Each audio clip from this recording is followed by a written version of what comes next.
सम्मानित मुल्क के मालिकों, मैं बौद्ध भिक्षु सुमित रतन। भारत एक लोकतांत्रिक देश है जो संविधान से चलता है।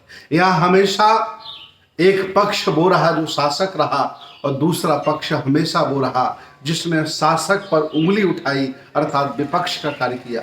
भारत के संविधान में भी हमें अधिकार मिलता है अभिव्यक्ति की आज़ादी। हमेशा इस देश भारत में जन्मे तमाम संतों, गुरुओं, महापुरुषों ने आताताई अन्याय के खिलाफ आवाज उठाई है, लेकिन वर्तमान में ऐसी सरकार स्थापित है जो अन्याय के खिलाफ आवाज उठाता है, उसे कठघरे में खड़ा कर और उसे वो अपराधी बनाकर जेल में डालने का काम कर रहे हैं।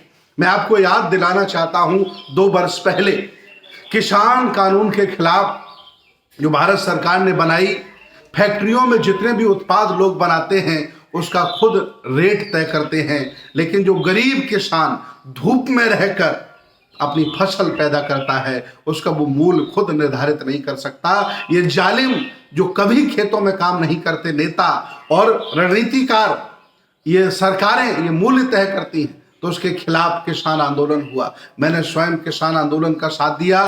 पूरे देश के विज्ञानवादी, तर्कवादी, संविधानवादी और इस देश की रक्षा करने वाले लोगों ने इस किसान आंदोलन का साथ दिया और आताताई तानाशाह व्यक्ति को झुकना पड़ा, उन कानून को वापस लेना पड़ा। अभी हाल ही में आप सभी लोग जानते हैं, भारत का मान सम्मान बढ़ाने वाली वो बेटियां, वो बेटे एक सांसद पर आरोप लगा रहे हैं। मैं मानता हूं कि हो सकता है कि आरोप गलत है, लेकिन भारत में परंपरा है जांच होनी चाहिए।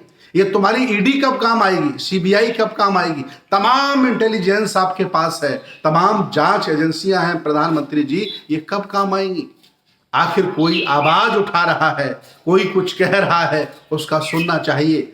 अगर आपने इन बेटियों की आवाज नहीं सुनी तो भारत के बहुसंख्यक लोग समझेंगे कि आप असली तानाशाह हो गए हैं। आप पुतिन के नक्शे कदम पर चल रहे हैं, जिनपिंग के नक्शे कदम पर चल रहे हैं, सद्दाम हुसैन के नक्शे कदम पर चल रहे हैं, होस्नी मुबारक के नक्शे कदम पर चल रहे हैं। और आप याद रखना, पाकिस्तान में तमाम राष्ट्रपति प्रधानमंत्री बनते हैं, हटने के बाद जेल चले जाते हैं, देश छोड़ करके भाग जाते हैं या लोग उन्हें मार देते हैं।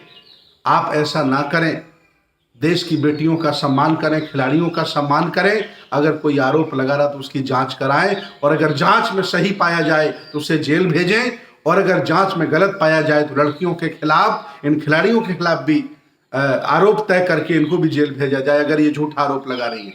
लेकिन स्वतंत्र भारत में, संविधान के भारत में, संविधान को धन्यवाद दीजिए मोदी जी, देश भारत के वोटों को धन्यवाद दीजिए कि आप जैसा चाय बेचने वाला देश का प्रधानमंत्री बना। अगर यहाँ संविधान न होता, लोकतंत्र न होता तो राजा के पेट से राजा पैदा होता, रानी के पेट से राजा पैदा होता। आप जैसा चाय बेचने वाला देश का प्रधानमंत्री नहीं होता। धन्यवाद दीजिए लोकतंत्र को, धन्यवाद दीजिए संविधान को, धन्यवाद दीजिए हम जैसे लोगों को कि जो सत्य कहते हैं और हमेशा कहते रहते हैं। ये जो देश में चल रहा है ये भारत की अस्मिता के खिलाफ है, लोकतंत्र के खिलाफ है।